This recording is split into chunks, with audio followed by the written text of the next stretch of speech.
Hello, everyone. I'm super excited to be here with everyone to talk about how to position yourself to accelerate growth and success. This is a topic super near and dear to my heart, and I'm super excited for everyone here to be with us in this session. I'll start out with my name and my intro. My name is Eileen Tapia. That is a QR code to my LinkedIn. If you wish to connect, you can just swipe out your phone and it will take you to my LinkedIn. Right now, I am a management consultant at Accenture. I am currently based out of the Dallas office, and I am a UTEP alumni, and I'm super happy to be here with the yesshecan program. I graduated with my BS in Industrial Systems Engineering back in 2018. Then took a break of my studies, and I hope to finish my master's in systems engineering this May, so in like a month. And UTEP announced that we will be walking, so I'm super excited for that.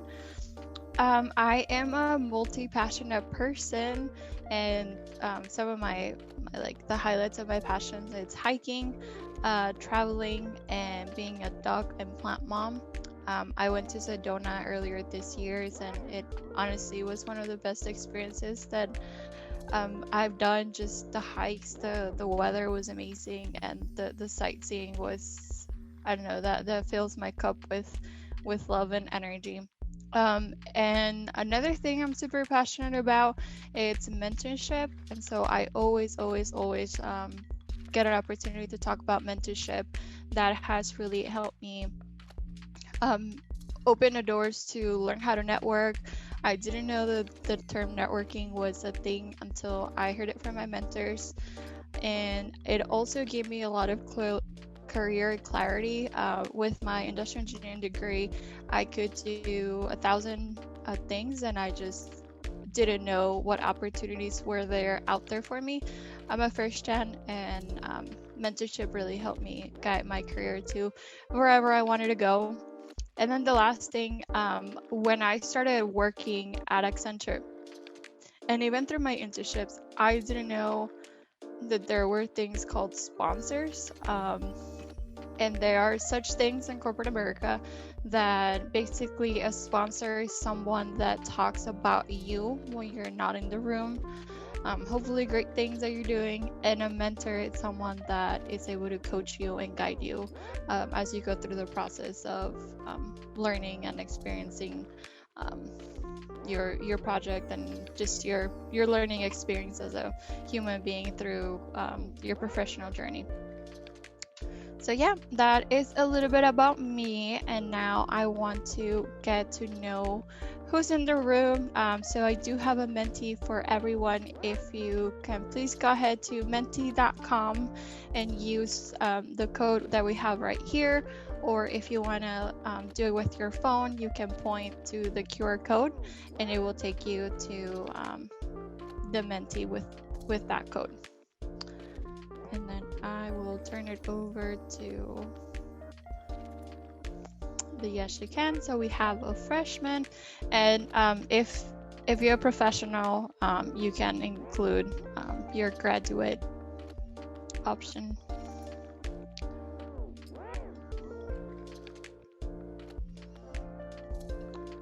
Perfect.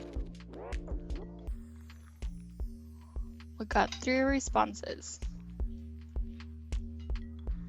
And here's the code up here if you are still trying to log in.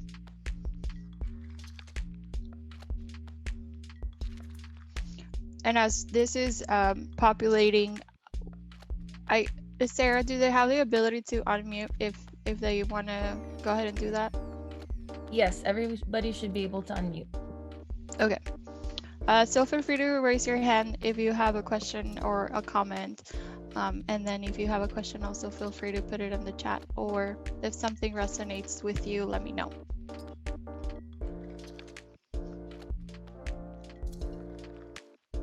Cool. So we have 2 freshmen, 2 graduates.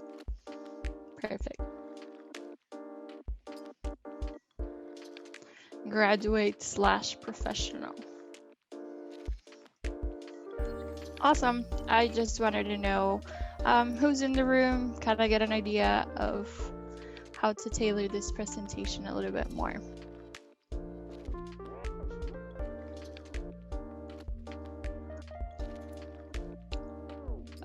Back to the presentation, we're going to be talking in 3 different themes. We're going to talk about my future. The second section is my present, and then the third section is my journey.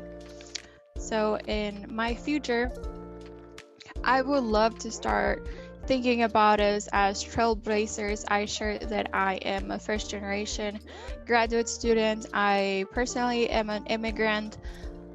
So there were a lot of things that I had to figure out and really innovate for myself as to what I wanted to do with my education, taking advantage of all the resources here in the States and where I wanted to go in my career. And that took me to realizing that learning does not stop when you graduate. So fostering that mindset of being a lifelong learner, it's something that I learned early on through my internships. And I love the fact that this is something that's in the dictionary, like a mover and shaker. I talk a lot with my hands, I move a lot, I love dancing. So being a mover and shaker in your own life, I think it's super, super important. And then a leader who leaves a path for others to follow. Same lines around mentorship, community outreach, and community service are a pillar of mine. One of my personal values, sharing my story with other young women in STEM or just overall. I think it helps break the cycles of mistakes that I've made along the way just because I didn't know how to do anything better. I think that's important to trailblaze that path for the others to follow. And I have some rhetorical questions that you need to answer them. Just think about them in your head. 5 years ago, did you think you will be where you are today? I don't know about everyone here, but I am my worst critic. And even though I just think of where I'm at right now, and sometimes I'm like super unhappy, not satisfied. And if I think back 5 years ago, probably I wouldn't imagine that I could have the life that I have right now because of my relationships, my work, my family, all of those things that come into my life. Where did you think you would be 5 years ago? I honestly had no idea, but I think it's a nice reflection exercise to think about. And then the last question is, where do you want to be in 5 years? I think, at least for me, I'm a very go, go, go person, and I don't give myself the time as I should to sit down and reflect those questions. And so this is an exercise for you, but it's also an exercise for me. And I do work at a technology company, and technology is always changing. Technology is always evolving. There is a clash of technology all the time. And so how can we keep up with it? And this is where our growth mindset, where our lifelong learning experience comes into play. And we can talk about what technologies and industries are you interested in? As a professional or as a student, maybe you are trying to pivot your career, or as a student, you're trying to understand what are your options, like me back in sophomore year, trying to figure out where to take my degrees and what kind of internship opportunities I should be pursuing. And then COVID happened, and COVID affected a lot of multiple industries, a lot of different economies. As a student, going 100% virtual, if the professor didn't have a blackboard set up, trying to adjust to all of that change. I had to start working from home full time as a professional and adjusting that along with my client work that I do. And for those first responders, how COVID affected their life, and they were putting themselves in harm's way in order to protect everyone that was having a health emergency. So you could see how technology can help us also stay communicated with our loved ones. I was in Dallas during the winter storm that just came by, and we were without electricity, and with Wi-Fi intermittently. So you can just think about how technology is super interconnected to everything that we do nowadays.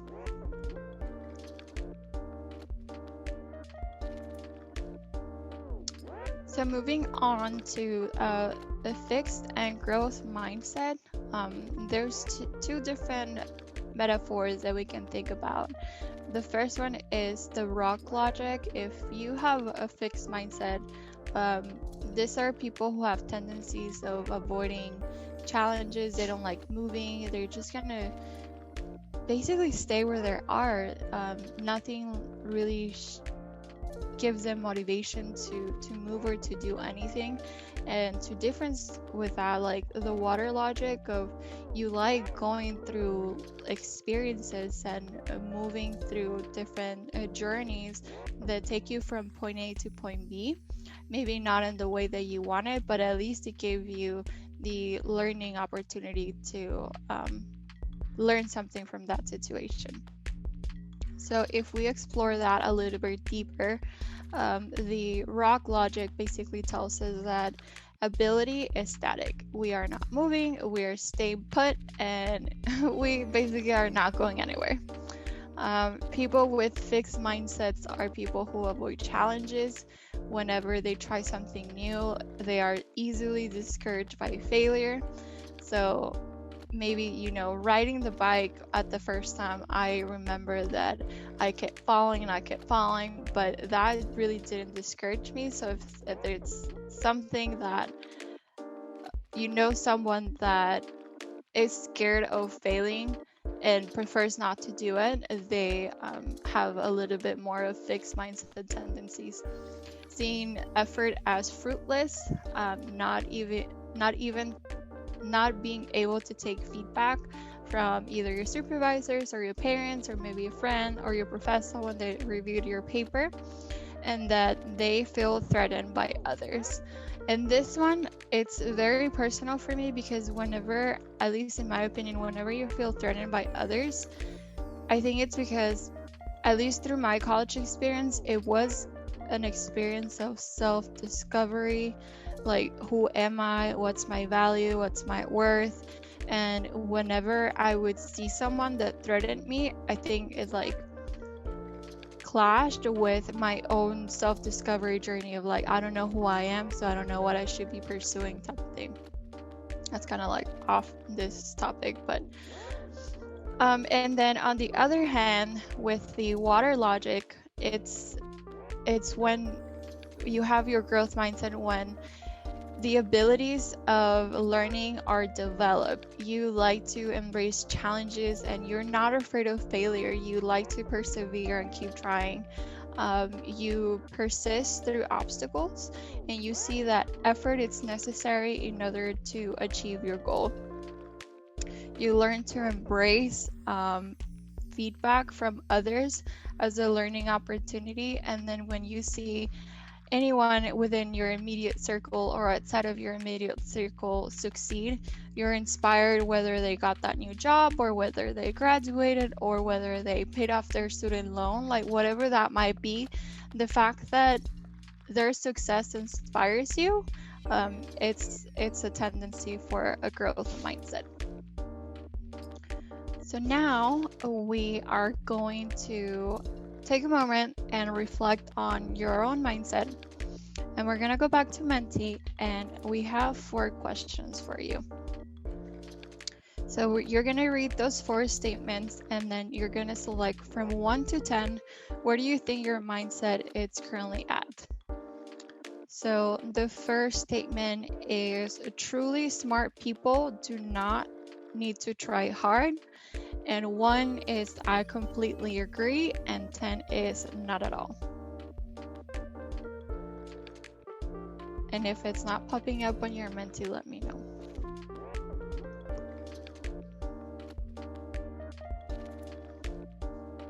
So the first one is, truly smart people don't need to try hard. Trying new things is stressful for me and I secretly want to avoid it. No matter how much talent you have, you can't always change it. And you're born with a certain amount of intelligence and you can't really change it. Eileen, do you mean change it by changing your mindset? The last one? The last two. The last two that you can that you can't change your talent. The third one, and then you can't change like the level, the amount of intelligence. Oh, okay.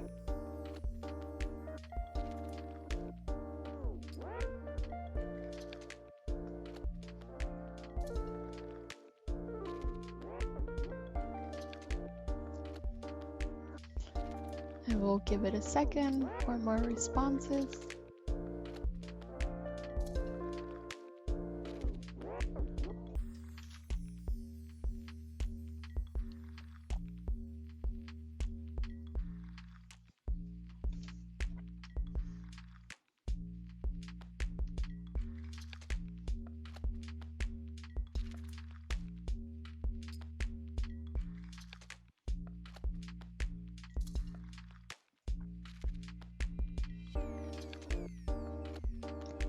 I think we had 5 people on the last one. Okay.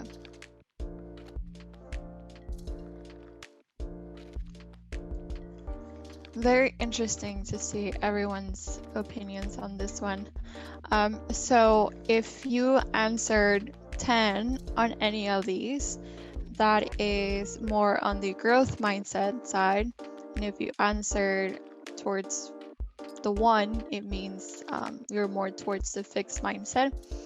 And what I find very interesting is how it fluctuates within statements. I know the negatives are there on purpose to see how you react to it. And I also like that you might have different mindsets for different situations. Because I know me as a student, with my classes, I had a much different mindset to my professional life, and it has a different mindset for my personal life. So the fact that you tend to gravitate to one type of mindset or the other, like, it doesn't mean that there's a mixture of both of them. So it's not like one or the other. Perfect. So truly smart people do need to try hard. Sounds like it's the one that people resonate with the most. And then trying something new can be stressful and people want to avoid it. Alrighty. Going back to the presentation, here are some tips for developing a growth mindset. Focusing on changing your self-talk. This is literally, at least I talk to myself all day since the morning, all up on when I go to sleep. So don't saying, "Oh, Eileen, you're dumb." Saying like, "Eileen, I give yourself grace. You're learning in this new process or environment. You know, slowing down or taking a break, it's okay." I think, like I mentioned before, we are ourselves worst critics, and changing our self-talk is going to really help us foster more of that growth mindset. Adding yet, when thinking of things that you haven't accomplished: I haven't graduated yet. I haven't finished this assignment yet. It kind of helps you, give you the sense of you're working towards that, and it has really helped me. And I saw someone on social media said that to say it in past tense, like, I graduated with my master's. It also helps you rewire your mindset in a positive way. Looking for options. So let's say your friend tells you that she can't go to the movies with you anymore, and the fact that she can't go doesn't mean that you can't go. Either A, you're okay with going on your own, or B, you call another friend, or C, you call your mom. So looking for different options. A no doesn't mean no, entirely. It just means that it has to be done or completed in a different way. Focusing on working on it. How many times we think about this brilliant idea that we have, but we take no action on it? So just start it. What does Nike say? Just do it and keep working on that. Identifying the learning you can take away from the situation. Every bad situation has a key takeaway, and taking the time to reflect and understand what is that learning. It's important for us to always find a learning opportunity in any situation that comes our way. And then our last one is failing forward, and this is really the concept of when you fail, at least it ties back to the other one. At least you already tried it and you know what doesn't work. So even though it didn't work that way, you have options B, C, and D that you can try again and keep working. It's funny that I think about my degree like that. I started with electrical engineering and I didn't like it, and I sat with my mentor and we went through every single engineering degree plan at UTEP and basically scratching off every degree that I didn't want. So to me, I think of that like failing forward. I failed forward once and then tried to pivot to what major I wanted to go, and I ended up in industrial engineering and I love it. So can a growth mindset help me expand my capabilities? Can I get a yes or no in the chat?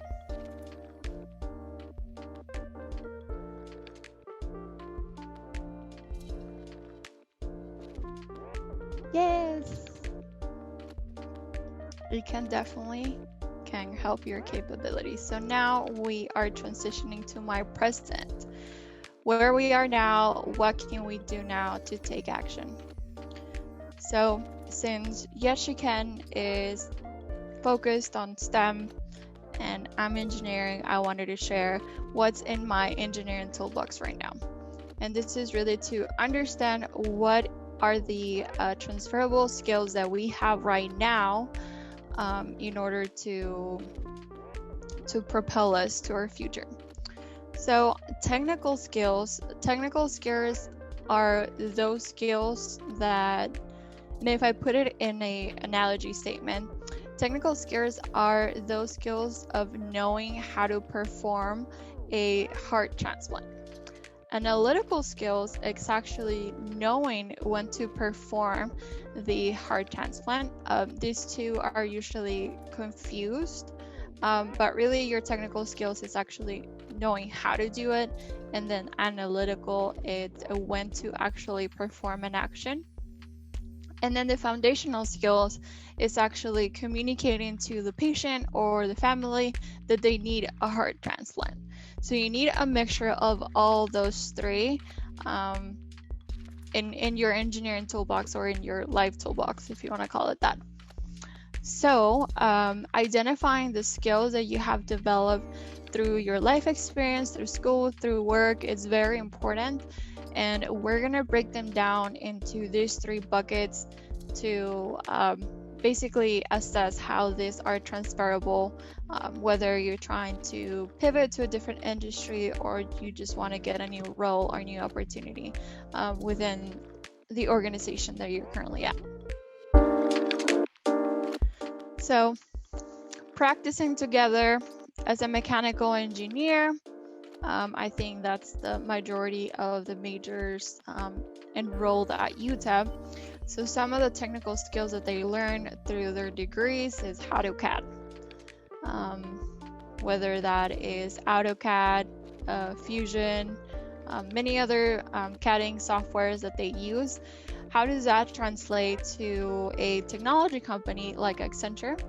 Well, we have a lot of our MEs, they do augmented reality development since they know all their CADing experiences, and they're able to shape experiences for our clients and for our proposals to really come to life what technology can do for those various industries that we work with.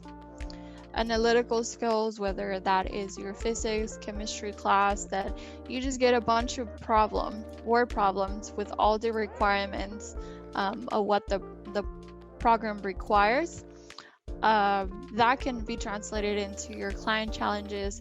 And by client, if you're a student, you can think about your professor as your client, or your parents or your friends. Anything that you are serving can be seen as a client. And so figuring out, digesting that word problem and coming up with solution in the Accenture world, that can be translated into addressing your client challenges and bringing solutions to them, to their problems. And then as a foundational skill, I grew up in a Spanish-speaking household. Spanish is my first language, and so I was always a translator between my family and the school letters and everything else that came through our mail, through our door. I was the one translating that for our families. And so now that I work at Accenture, that I'm working with clients, that translates to business to tech liaison. And what that means is I'm able to talk to the client, understand their challenges, understand their requirements, and then being able to translate those from a technical perspective with our development team that are actually doing the coding, because if you remember, I don't like coding from electrical engineering.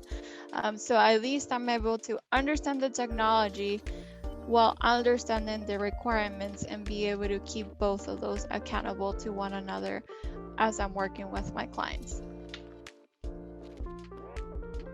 And I do have a worksheet that we can set after with the presentation if we want to make that available, if you're interested in kind of going through this exercise on your own.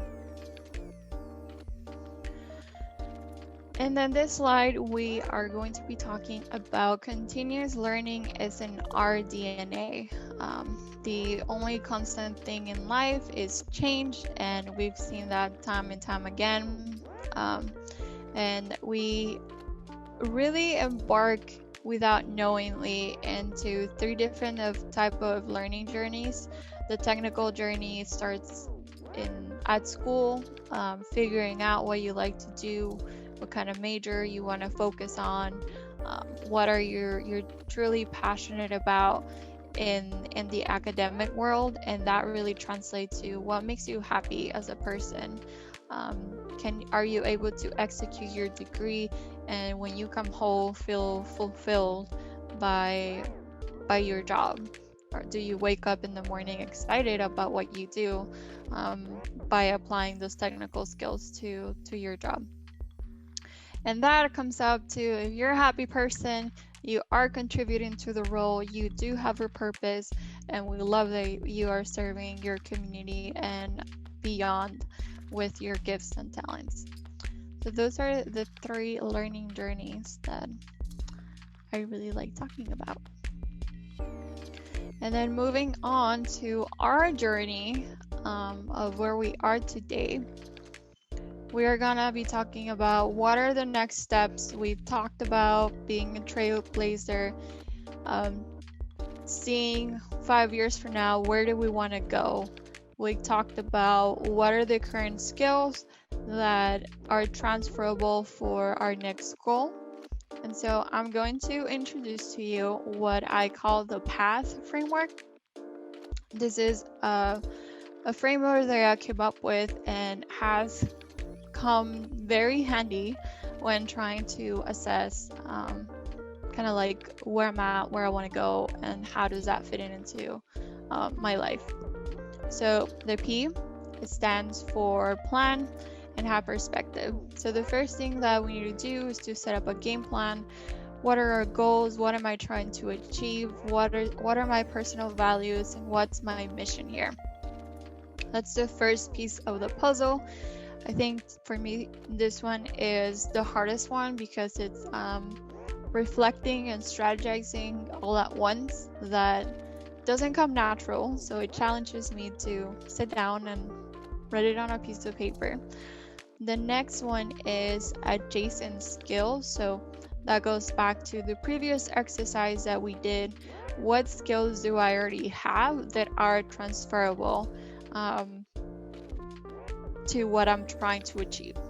So all these letters build on top of each other. So now we have a game plan, and then the A, we've identified what skills that we currently have are transferable for the next step in our journey. Then comes the T, which is transcend. This is where we are going to assess what other skills do I need to develop or master in order to achieve my goals.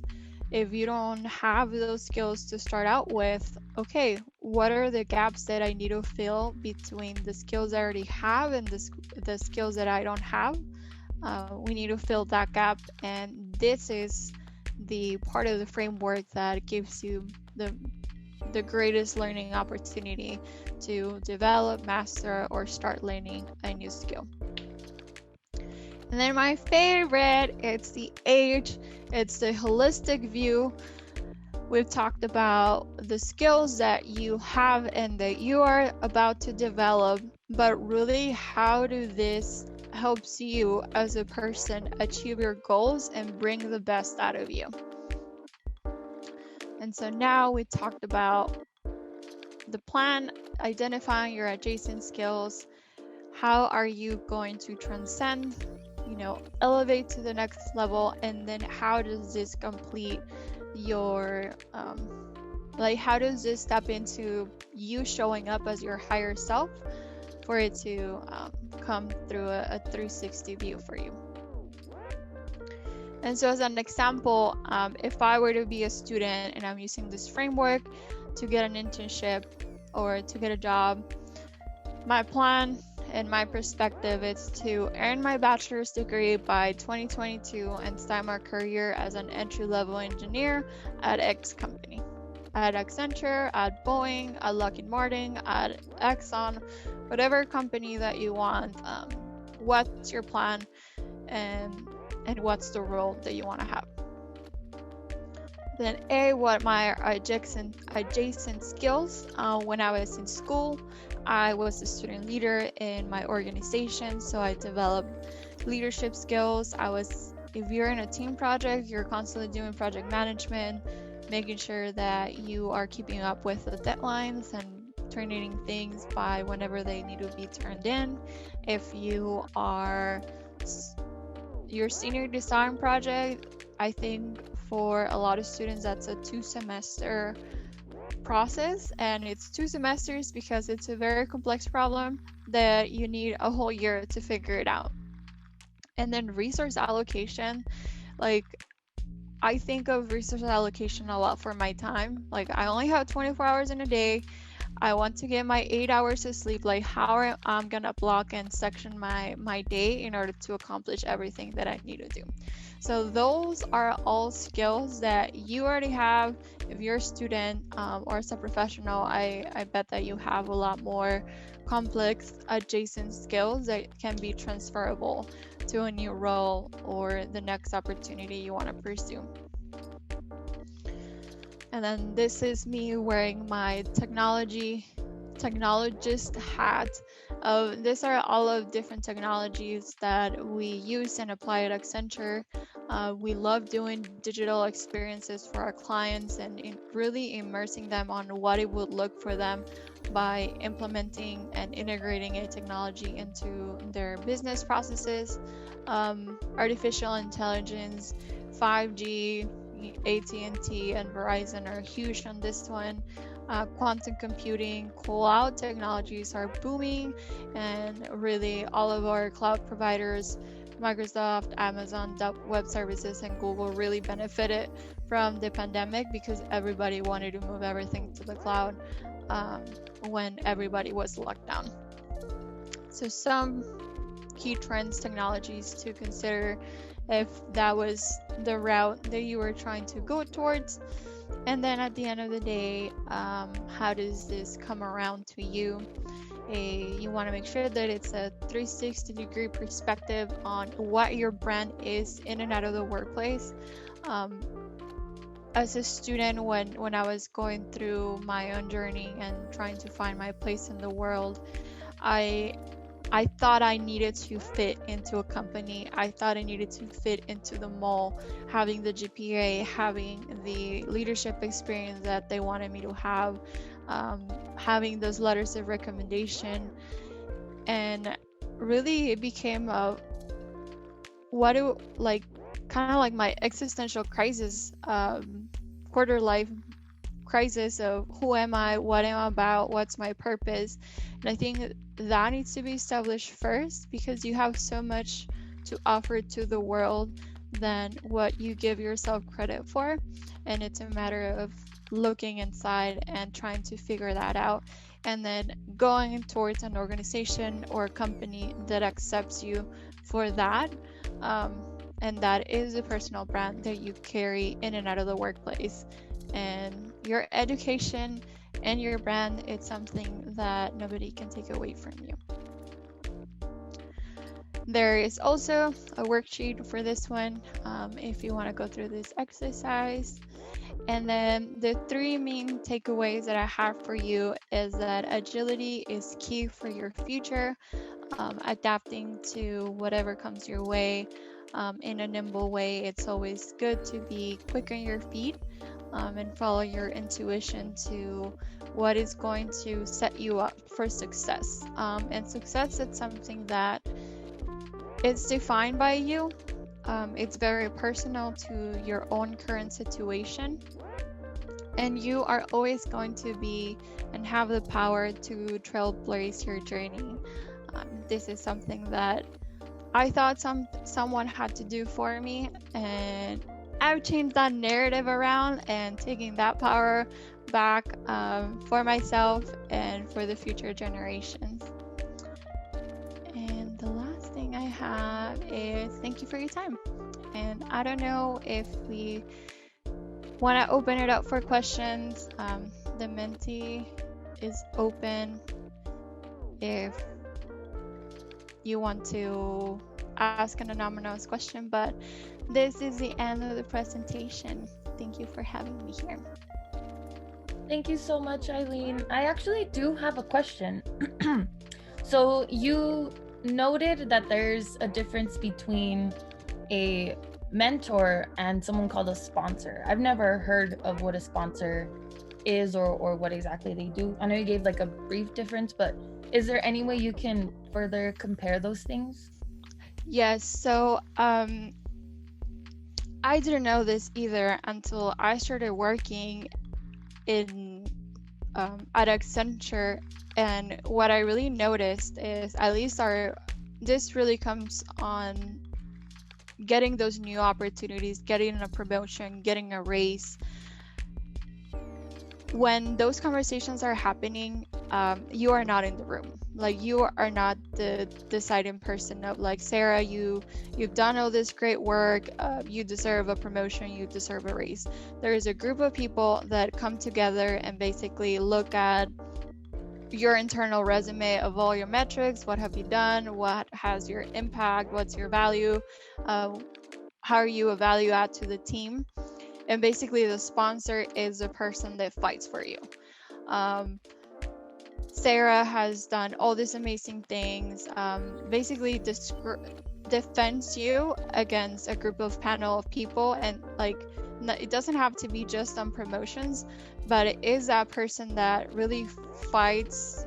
I don't want to use fights, but like advocates for you, in a situation where opening opportunities are coming up, and they speak up for you to say, Sarah deserves this opportunity, at this point in time based on X and Y experience. And a mentor is someone that, for example, I'm going through a transition on my project right now that I have a lot of questions. And so I go to my mentor to try to understand what are the best practices, what have you done in your experience when you were in my shoes, and they're able to give me their opinion on how to navigate a situation. But I'm talking to my mentor, and the sponsor is talking about me when I'm not in the room. Does Cool, that thank you. clarify it a little bit more? Yes, thank you so much. Mm-hmm. do we have any other questions?